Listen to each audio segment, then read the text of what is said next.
All right, everyone. Welcome once again. It is Friday, and it is the Manufacturing E-commerce Success Series. We have a special time today because we wanted to get our guest on. So today we're going to be talking about e-commerce marketplaces for manufacturers and how you might want to be considering that for your company.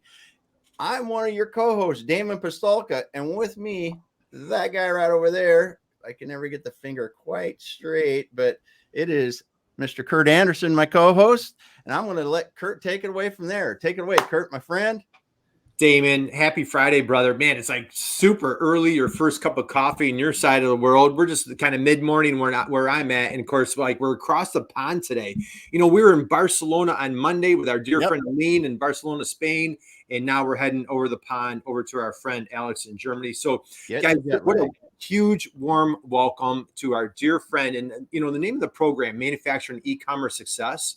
And man, you know, if you Google Manufacturing E-commerce Success, you're going to see a picture of Alex Graf because he truly is the definition of manufacturing e-commerce success. Alex, good afternoon to you. How are you, my friend?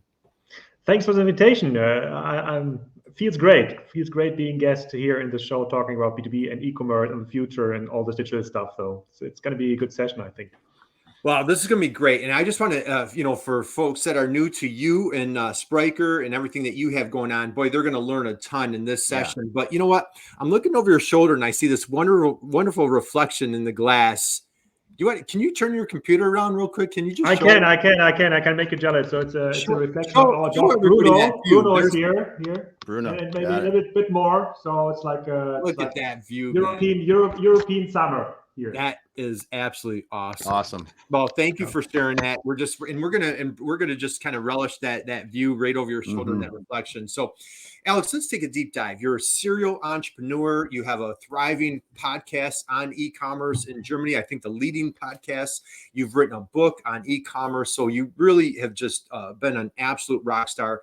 On top, you know, that wasn't enough. So now you launch an e-commerce firm that we're going to take a deep dive into. So my first question for you today is a young man, you're just such an inspiration. You're absolutely thriving, crushing it. As a young boy growing up in Germany, I'd love to know, who was your hero growing up? What fired up this killer entrepreneur that you are? Who was your hero growing up in Germany?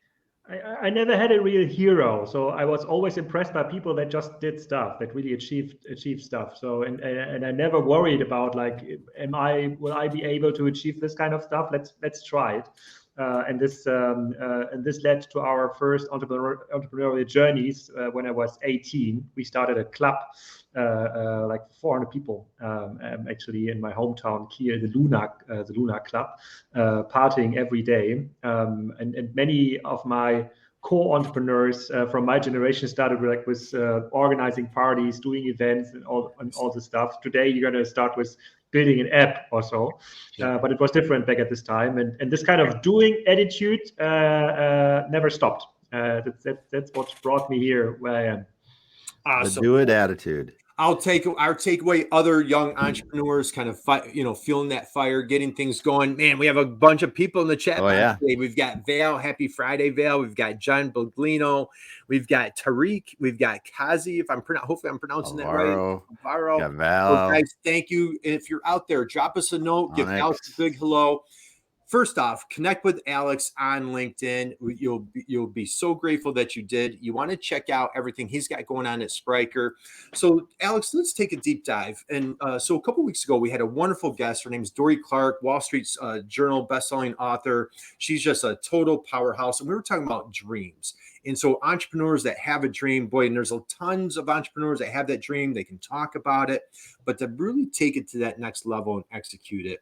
How did you kind of, as a serial entrepreneur, any advice, any words of wisdom for entrepreneurs out there? How have you been able to have this wonderful track record? Yeah, so obviously I can only share like my story and what kind of dreams I've dreamt.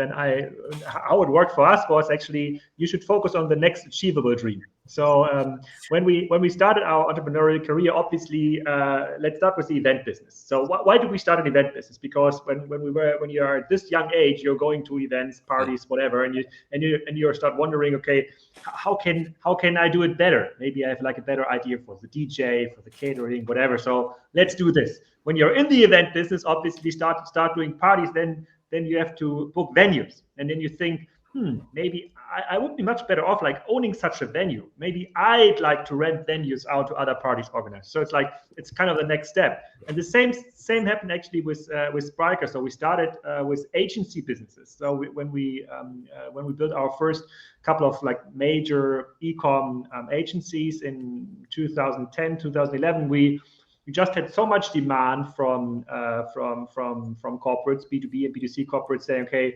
you young guys, you know how to do like digital, you know how to do websites. I need an online shop. So, and then, yes, okay, we will do your website or your online shop, whatever you need. And, and then you will get in touch, with all these vendors. Like back at the time, it was Typo 3 for content management systems, or WordPress, or Magento. And then obviously, when you're in this kind of agency business, working with all these different solutions, then you say, it must be so much cooler on the other side, being such a vendor. So just selling the stuff and doing all the nasty work, it's not doing the trick. You have to be the vendor. And obviously that led to Spryker. And now like the next stream is obviously who is the dominating business model in our it's obviously the analyst houses, Gartner, Forrester, IDC, and all the others.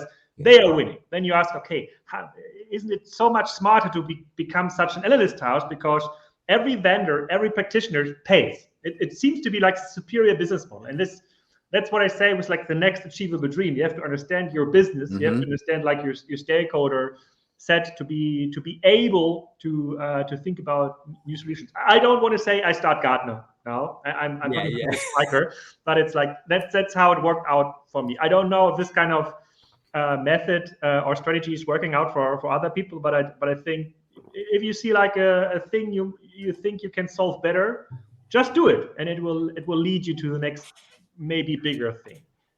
Yeah, and I think this, though, what you're describing goes towards what one of your sayings is innovate or die. Yeah. And I think that this is what you're doing, is you're seeing the next level for our business to move, and we continue to innovate rather than stagnate. And like you said, you saw the opportunity, you moved. You saw the opportunity, you moved. You tried it. And I'm sure you had times when it didn't succeed, but you saw that opportunity and move. And I think that's awesome advice for entrepreneurs. And I back in my start of my career, I worked for a corporate company called the Otto Group, which was the biggest mail order company in the world. Very smart people, very smart ownership, super nice stakeholders and shareholders. And I was my position was to draw very elaborated PowerPoint slides to explain the world. And obviously, when you are in such a kind of a McKinsey, BCG consulting job, you try to explain the world in a way where you think that you can put together some puzzle pieces, and those puzzle pieces together will lead to a market leadership or to some competitive advantage or whatever. And in the digital world, we've learned that regardless how many smart people you put in a room, regardless how much material from McKinsey you buy, it's always the people that act faster. They're winning. There's no advantage in being bigger. There's no advantage in having more money. There's no advantage in having more people. Always the ones that are acting faster are winning. So, and then if this is true, like for big corporates, if this seems to be like the only winning strategy, act smarter and faster, then I have to adapt it. That's what I've learned in this consulting job. Yeah, that's absolutely awesome. Be quickest, fastest, right? Just we'll savor that. Was act smarter and faster. Act smart, boy. Simple advice. Absolutely love it. So, Alex, I love the path that you've taken and really led you right to Spryker. Before we dig into Spryker, I believe you had a thriving company, eTribes. Do I have that correct? Amazon firm. Talk a little bit about. Could you share a little bit about your experience from eTribes, and then I'd like to slide to how did that path bring us to Spryker, if you will? Yeah. So maybe let's start with how did I end up in this kind of e-com digital game. So when I at the university, my the results in the exams I had were like kind of average. So I couldn't like join my peers who started jobs at the investment banking industry or consulting industry. Obviously, these are like the big jobs. You're earning like 100K a year, get a nice car, whatever. But I had just like my average like exam results led me to my first job in e-commerce for this mail order company. So because retail and e-commerce in 2005, when I started my corporate career, were kind of boring stuff. So nobody wanted to work in e-commerce. It was too new, too fresh, too young, not predictable enough. And there I've learned all the like problems and challenges with how retail that retail had. And out of this experience, I started an agency group called eTribes, which was a consultancy part of another agency, because many of our colleagues came to us and say, okay, you've learned so much about e-commerce and digital. We'd like to understand the best practice SEO strategy from Zalando or Amazon. Tell us. Okay. I tell you, that's how it works. Then the next one asked me, okay, what is the best practice in go-to-market European expansion? And then we told him. We just aggregated all the data. And then we had such a long list of stuff we had to tell people again and again and again that we said, okay, let's write a book about it. Obviously, that's so much stuff we can tell now. We can aggregate it in a book. So that led actually to the book project which you just mentioned. And out of this eTribes consultancy project in 2011, 2012, so there were many customers that asked, okay, we don't need strategic advice, we need Amazon advice. And then yes, why? Because now 40% of our e-commerce revenue we are doing on Amazon. Okay. And we need to do better than our competition, other brands or retailers. And then we started Amazon SEO, how to get better rankings, how to do keyword biddings. And there was so much demand that we started an agency called Factor A, just a side business that grew to 150 people within like 2 years. And we sold it then to a bigger. But there was so much demand because nobody from the bigger brands had like resources internally to just get ready with the product data, with scrap out management, like your inventory management on Amazon. And that's was kind of a special discipline that we have developed. And in those eTribes projects, and we had a lot of customers that asked us, okay, we'd like to become like Amazon. We'd like to become like Zalando, like this kind of digital leaders. How can we do it? And we said, yeah, if you want to be like Amazon or Zalando, you need to adapt their strategy. And their strategy is to act faster based on their technological advantage. They can do stuff faster because like their core competence is IT. Their core competence is not inventory management and purchasing and buying and all the stuff. Their core competence is IT. If you want to do it, you obviously need to build a very strong IT team and core competences around IT, and we can give it to you if you want. So we can, for example, try to hire 500 people for your business, and then they learned that we don't want to do that. We want to buy like a solution for this. And then we said the solutions out there in the market, usually Magento, SAP, Hybris, Salesforce Commerce, are not made for acting faster. Those solutions are made for just following the standard. If you want to differentiate, like on IT, you cannot follow the standard. Okay, I understand that, but still, we'd like to buy a solution.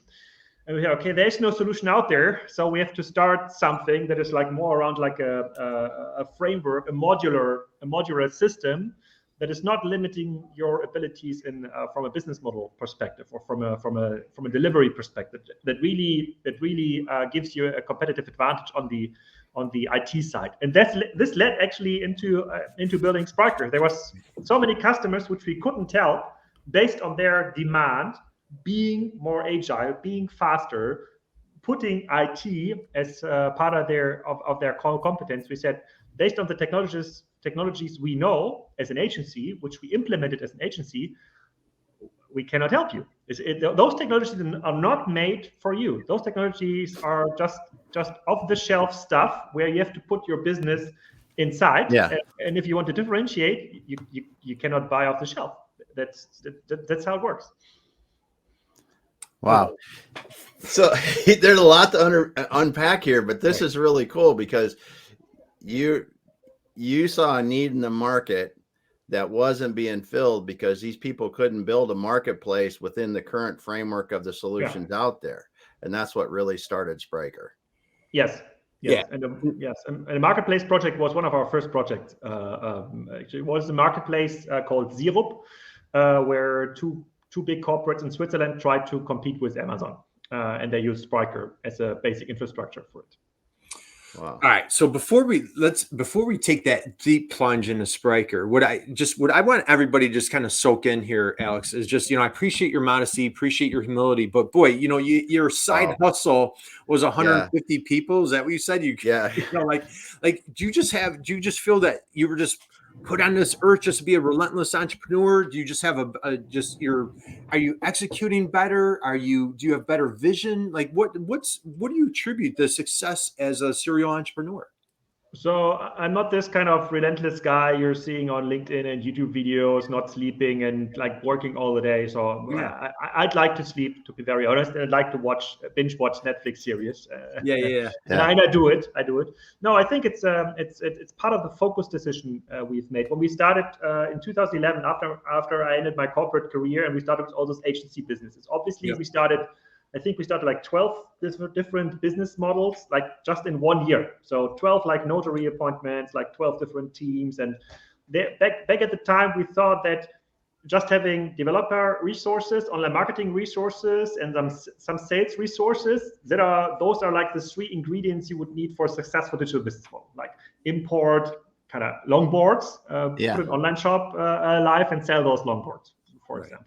And there we learned that all those different like B2C businesses, that's not our niche. We are really good in those B2B business where like customers need like an online shop or like a corporate website or some SEO competence, and we grew with our customers. So obviously some of our customers came to us and said, okay, we need an online shop, and then we built based on Shopware or Magento or online shops. And then they said, we've learned so many things in this project, and you seem to be very smart. We need some help with our strategy.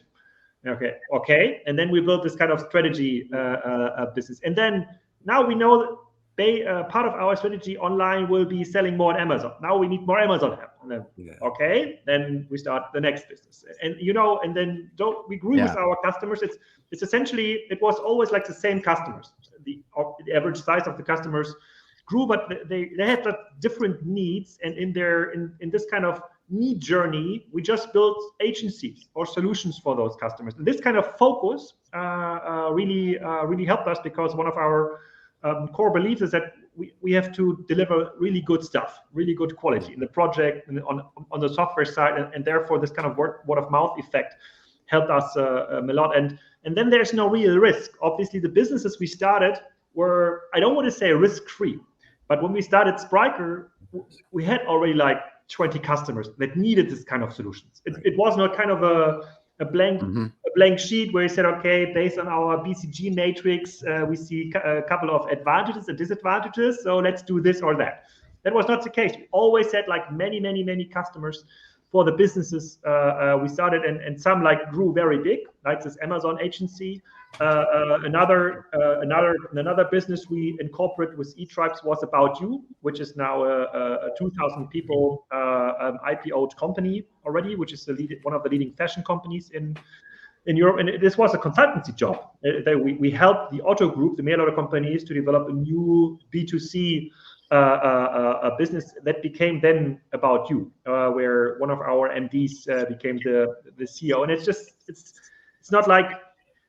it's not like we are just taking like corporate consultants a blank sheet and think about the market. It's like we know the needs. Obviously, we know how those needs are developing over time. We know the business inside out. When in our agency, obviously, we know how much our customers paid to the vendors and how much was paid in the project for the agencies. So we know all the numbers, and therefore this kind of this kind of decision-making matrix led to obviously some success, but I would attribute most of the success is just luck, and luck is a function of timing, right? So we were there at the right time. So all the smart people were working at consultancy firms and banks. So we were there. We were next in line at the right time, at the right place. So we were lucky, I would say. Well, I think there's a saying, hard work creates luck. So Yeah. and again, I appreciate your modesty, your humility. Wherever you're at, boy, drop us a note. Let us know that you're there. We would love for you to connect with Alex. We're talking with Alex Graf, the co-founder and co-CEO of Spryker, with your co-founder, Boris, of course. Now, one of my questions was going to be, and I think you kind of answered, I was going to say, gee, Alex, what crack or what gap did you see in the market to actually launch Spryker? I feel like you've answered that, but anything that you that's uncovered, I'd love for you to tackle that. But let's take a deep dive into 2014. So as you said, serial entrepreneur, you have multiple things going on. And for entrepreneurs out there, just, boy, I hope you're just really soaking this in and letting this resonate. Listening to your customers, raising your hand, being at the right place at the right time, and just delivering a powerful solution. So there's a gap in the market, and you're hearing it and you're seeing it. You said you have about 20 customers that need a solution. So instead of trying to find a solution, you're like, hey, let's create a solution. What was it? A big leap of faith? Was it over at a bar, over a beer, a napkin? Like, hey, let's create Spryker. What was that next step of like, hey, let's start something new? Yeah, so obviously we saw the demand and from an agency perspective, and obviously we didn't have like hundreds of developers and no experience in developing software, to be very honest. But we knew back at those time, one of our founding investors, Project A, was the leading incubator in the Berlin ecosystem. And the people that were leading Project A, this incubator, they built Zalando, they built Contorion, they built some of the most successful European B2C and B2B e-commerce businesses. Oh. And we knew in 2014 they were refocusing, not building B2B, B2C anymore, but focusing on like software, financial industry. And so we asked them, okay, dear Project A, you have like a technology developed already, which was like the base technology for Zalando and Contorion and Tirando and all those different websites, over 200 big e-commerce projects worldwide. Can you imagine like outsourcing this technology, which was already kind of a toolkit, something which was way more agile than an SAP Hybris or Salesforce? Can you imagine outsourcing or start a company around it and build a business model? And then they said, yeah, that might be smart because, there's also lots of corporates knocking at our door, like publishing houses and others, and saying, Project A, you have built all those e-commerce businesses. We also want to be an e-commerce business. We are now one of the biggest publishing group for, furniture magazines. And we want to have like the biggest furniture e-commerce business too. Help us building it. Wow. And from an investor's perspective or incubator perspective, you're not allowed to work as an agency. And then we said, that's a perfect fit. You have the technology. We also have customers. We can be the founders of this business. So let's put like the puzzle pieces together. And to our surprise, I said, that's a very good idea. We just not give you the technology and the team. We also give you money to start it. And so it's not such a big leap of faith. I would say there were a lot of like smart ingredients on the table, which we just put together and made Spryker out of it. Okay. Super exciting. Okay. So not a huge leap, but however, you still had the vision, tenacity to get Spryker off the ground. So for folks that Spryker is, say this is a new word, new term, new company, let's get into Spryker 101. What is Spryker? What solution do you deliver to manufacturers? Yeah, we're helping building sophisticated transactional business models. So what does it mean? So obviously, and that's a problem, especially in B2C, when B2B, when people think about e-commerce and B2B, they think about like online shops, and that's not the case. Obviously, online shop could be part of the customer journey, but it's really like digitizing the whole journey. It's let's think about like the process. Let's assume we are running an office and we need like 50 new office chairs.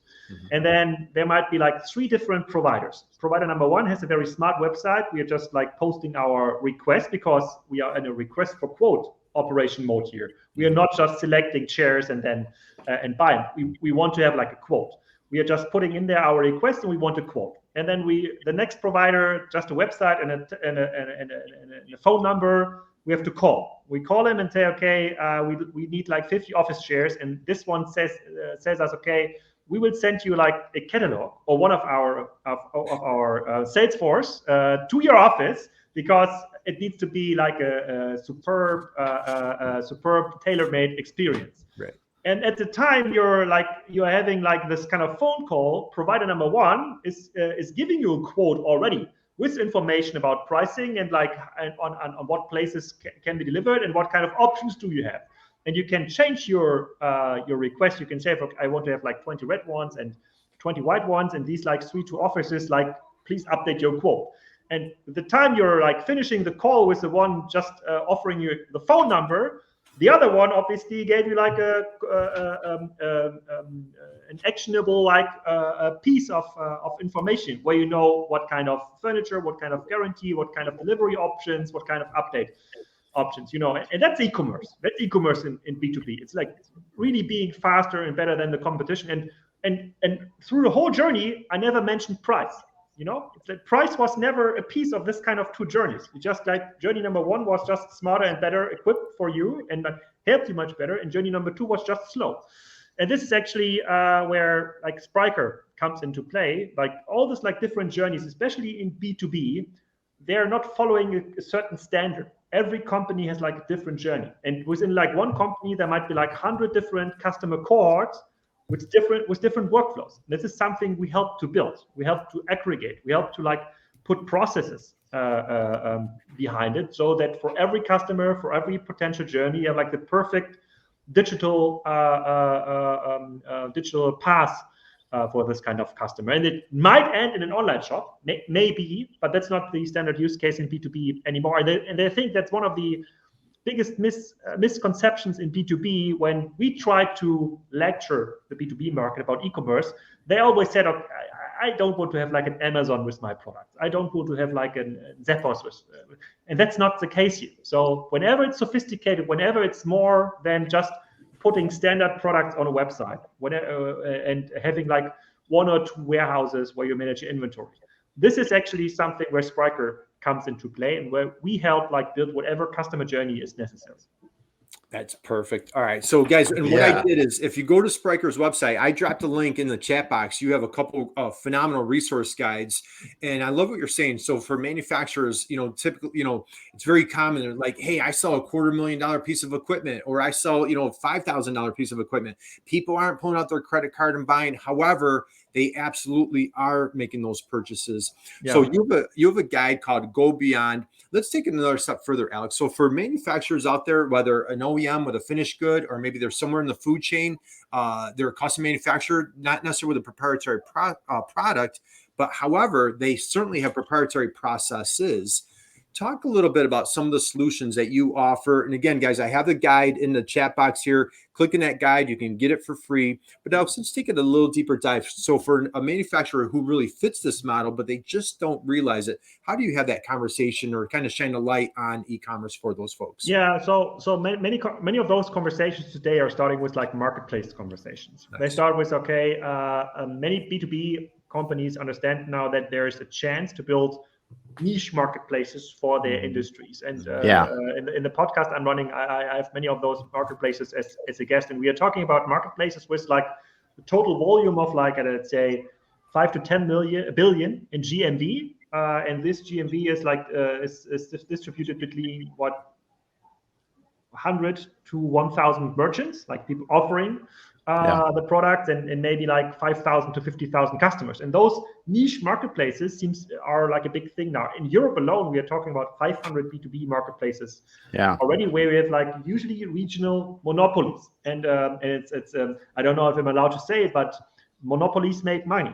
And those, if you're able to start like a B2B marketplace in your niche, where you can aggregate like the inventory of like 100, 200 merchants, and offer it to like 1,000, 2,000, 3,000 customers. That's kind of the numbers we are talking. It's very manageable numbers. And this is something where B2B companies think, okay, today I have my 1,000 customers. We have and 200 field force agents trying to manage those customers. But maybe I can leverage this relationship with my customers to do something smarter, to sell more, maybe to sell access to those customers, which is actually the game those marketplaces are in. And this is that's where we say there is thinking beyond. It's thinking beyond just selling more products from your warehouse. It's like thinking about leverage your different levers, your different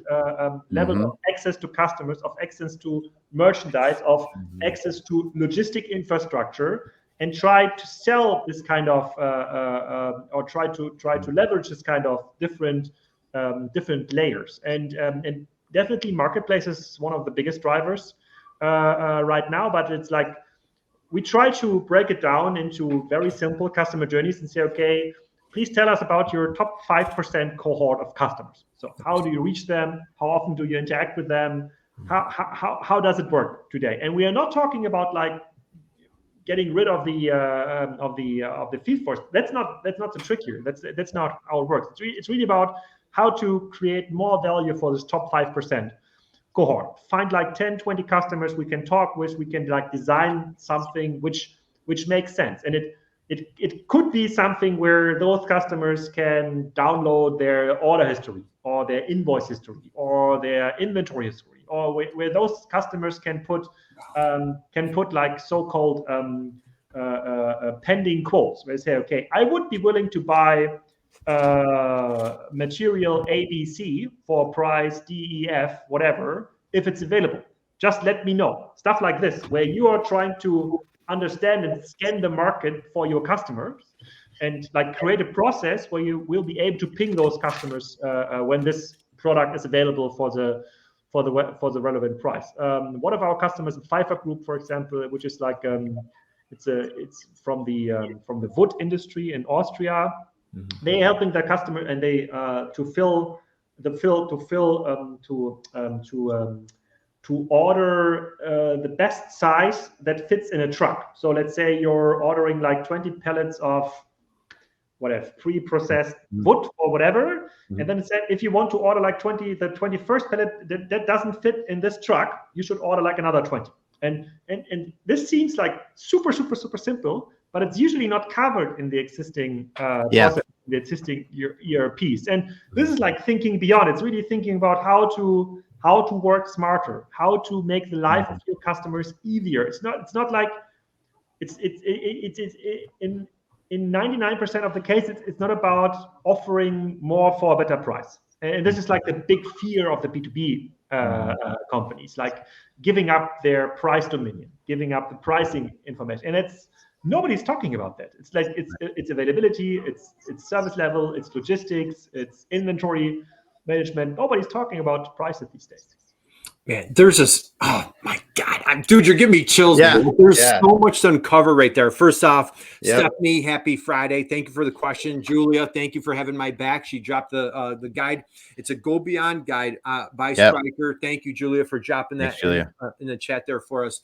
A couple of things I want to talk about. I just want if you're just chiming in, I know we went over the top of the hour. If you're just joining us by any chance, we're with Alex, or I don't even know what time it is. It's the bottom of the hour, I guess we're at now. Yeah, I'm all mixed up. So bottom of the hour with Alex Graf, co-founder, co-CEO of Spryker.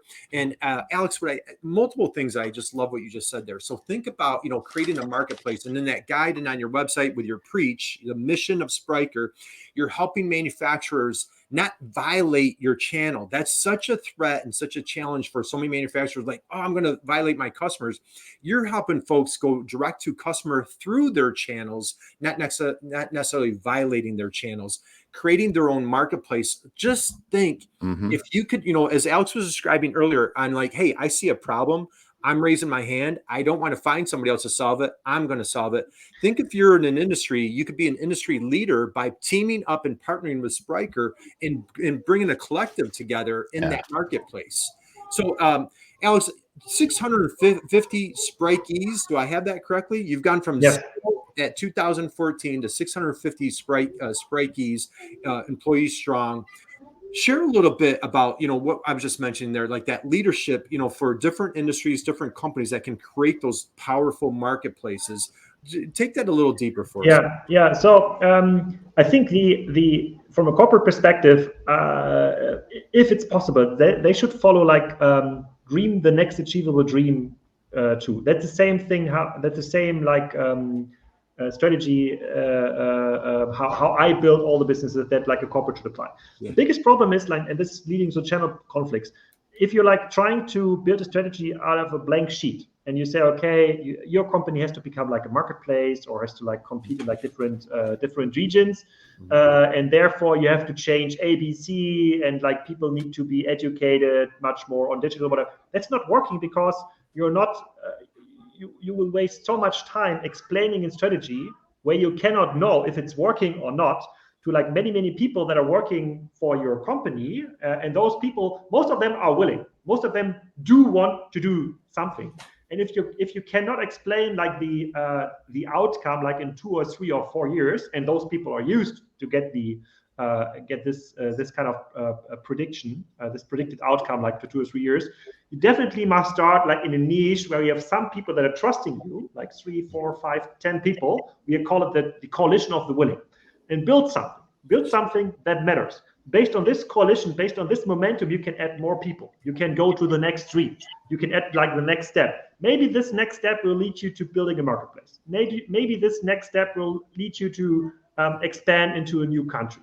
Maybe this will lead you in like stopping the initiative and rebuilding it into a new initiative. But it's always like the next stream. And especially like established companies, B2B companies that cannot build their strategy and their culture on a blank sheet of paper, I really recommend like focusing on the next achievable thing. You cannot do it like us. So we were able to build our company on a green field, right? So we could like we were, for us it was easy to switch into a remote mode. We said, okay, nobody needs to come to the office anymore. Anyway, we are hiring like globally. Doesn't matter if those people come to Berlin or not. They just need to deliver. And we focus on like 1 or 2 or 3 events a year where those people meet. And we can do it, and other like greenfields company can do it, where there's no processes, no big offices or whatever. But I would adapt like to the people that are there, and most of them are smart. Most of them have very good ideas about what your B2B customers would need. Focus on those ideas. Focus on those projects. Realize the ideas that are not involving too many people. If you have to talk to, let's say, and this is part of the Conway's law. Maybe maybe Julia can post it in the chat here. It's part of the Conway's law. If you have to talk with too many people explaining an unpredictable outcome, you never end talking. Then, because your promise is you will explain what the outcome will be, what your next job role will be, what the payback will be. And this is not possible in a digital ecosystem because it's happening. Everything is happening so fast that you need to get into this doing mode. And this doing mode has no time for explaining things to people that just cannot understand, because there is no definitive outcome. And this kind of mode led actually to this 650 people within Spryker. And I don't know if it's going to be like 1,000 or 1,500 people next year. Maybe it's 300 people next year. No. I don't think so, but maybe some of the decisions will lead. So we have to focus on our customer needs and product needs, obviously. We only have to do things that makes sense. And we have to, and in some cases that means we cannot explain the next step. So even we in a digital ecosystem, even we seeing so much stuff, we cannot explain like the next steps. We are happy to have a business plan for the next 12 months. You cannot ask me what's happening next year or the year after next year.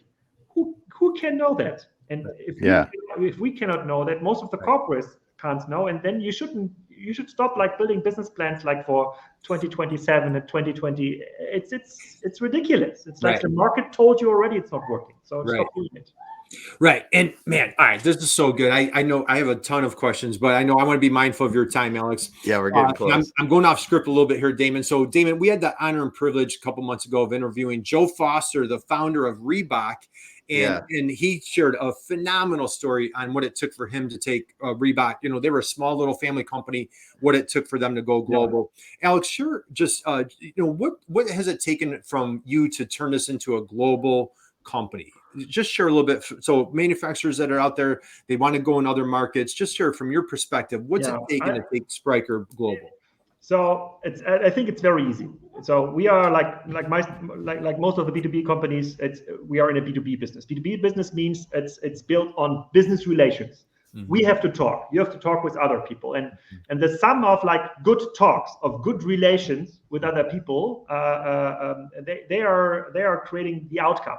Obviously, the more of good conversations we have, like with international partners, like with the Accentures, with the Deloitte, with customers, and they will lead to a certain result. And like building a global business, it's not like that we say, okay, let's expand into Australia, and then bam, you're doing it. It's really finding the right people there, having lots of good conversation, delivering very good products, delivering very good results over years. There's no shortcut in online marketing. Yeah. There's no shortcut in something, whatever. It's like successful big B2B companies, successful big vendors, that's just a result of like hundreds of good conversations and good deliveries. And that's the only thing in how it works. We are in a situation where we can accelerate this kind of conversation with money, obviously. So we can hire people where we don't have like the income from the customer side. Mm-hmm. Yet, which we can finance with venture capital. That's different. That's a different business configuration. Obviously, we don't need to finance it out of the cash flow, so we can grow a bit faster. But essentially, it's a conversation thing. So if Kurt wouldn't like me, and maybe we stop doing the camera stuff here, you say, so that was all bullshit, Alex, then. I have to do better. I have to find a way to convince Kurt. Now maybe he's intrigued and say, okay, this Alex guy, not 100% sure, but maybe I can recommend him to a friend who is like running a B2B business. And it's like this kind of conversation and the quality of this conversation that is creating the outcome. Well, dude, I'm telling you, man, if two things, Alex, if I could just see the view on a more frequent basis and just listen to you jam out about e-commerce, man, let's see it again. Guys, look at that view. Isn't that, oh my God, kids are playing. Just warms your heart. Yeah. That is summer. Yeah. Good stuff. That's key summer. Summer at its finest. So, all right, guys, I want to be mindful of Alex's time. Super busy guy, CEO of Spryker. So, Guido, if I'm pronouncing your name correctly, you dropped a great little link in the chat box here to catch Alex. So, guys, I'm going to wind down with my last question. But again, Alex has a phenomenal podcast, Commerce Talks. He has a fantastic book, the authority book on e-commerce. You have, you obviously co-CEO of Spryker, all sorts of things going on. Connect with Alex on LinkedIn. Alex, my last question for you. Boy, and maybe you just showed us your answer. What is inspiring you today? What's inspiring you to take this business to the next level, taking your career, family? What's your inspiration today that's the driving force behind the success here? So so the very cool. So I'm interested like thousands of things. So we can engage in like 10 hours conversation into how to grow a tree or a field of flowers or whatever, which is super cool because we have customers like from so many different fields like from the do-it-yourself industry selling hammers and like electric screwdrivers and it's like for me it's like I'm living the dream. So I'm interested in like a certain topic like doing this wood industry stuff. Like what is the business model of like owning a forest, for example? And I'm sure in my customer base, or maybe in the prospect base, there's people that are owning forests or that are in the wood industry, and I can go to them, like ask about the business model from a podcast. Maybe they will become Spryker customers sometime. But that's not important. But it's really I'm so interested in so many different topics, or the renewable energy market. So just a very good conversation. And so we're sitting like first in line in like all the different industries that need to change into like into digital and. Obviously, we are not yet. So we don't have like the super big companies like Nike or Tesla. That's not our customers today. But there's the mid market or like very big B2B companies, and even if you're like selling a certain part of a compressor, which is then used in the solar in a solar factory, like building solar panels. So I can talk with you like hours. I'm so interested in this stuff, how it works, and how your market is working, and how reliable you're about on China, and how you can do the production on yourself, and how you can reinvent the market or growing vertical. So it's like that is really driving me. So there's so many ideas I can collect just with talking with customers and every day. And sometimes I have those podcasts, and then I learn those are customers, which I didn't know before. And then I hope I find in our internal Salesforce management that a green light saying customers happy, everything is working out fine afterwards. Well, this is phenomenal. So, and Julia dropped a link in the chat box there to find Alex's book, to catch on his podcast, Commerce Talks. So, Alex, we're gonna, you've got a lot going on. It's coming into happy hour, dinner time across the pond. So, first off, man, thank you for your inspiration. A couple takeaways. Coalition of the winning. Go to the next dream. And I'll tell you, my friend, you are such an inspiration for what you've done. Again, appreciate your humility, your modesty, but boy, you are really a rock star. Thank you. Thank you for taking time out of your busy time to share with us, to share with everybody else. Guys, follow Alex on LinkedIn, connect on his podcast, grab his book, learn about Spryker. And if you are a manufacturer out there and you feel a little bit behind the curve, boy, you want to connect with the folks at Spryker, and they're going to take you to the next level. So guys, have an amazing, incredible weekend. Alex, hang out 1 second and just keep going out and just keep crushing it on a daily basis, just like Alex at Spryker. Damon, take it away, dude. Wow. All right, Kurt. Thank you so much for being here today, Alex, taking the time out and showing us the beautiful location where you're at this summer. Man, I tell you what, people, if you didn't hear all this, go back and listen to it again. Alex makes it seem like it's just a walking through the park to build these other businesses. But when you break it down, I wrote some notes here. It's about focusing on your customer needs, focus on the next steps you can do, and lots of good conversations. And as Alex says, innovate or die. Everyone, have a great rest of your day today. We will be back again on Monday. Kurt, who are we talking to Monday? Man, we're talking to Jeremiah Sinks from the Purdue University Manufacturing Extension Partnership, and it's going to be a good one, Damon. So we've got to. So everybody rest up for the weekend for Monday. So we'll see you there. Good stuff. Well, thanks a lot, Alex, for being here today. Thanks to everyone else for joining us for the Manufacturing e-commerce Success. We're out for now, and we'll be back again.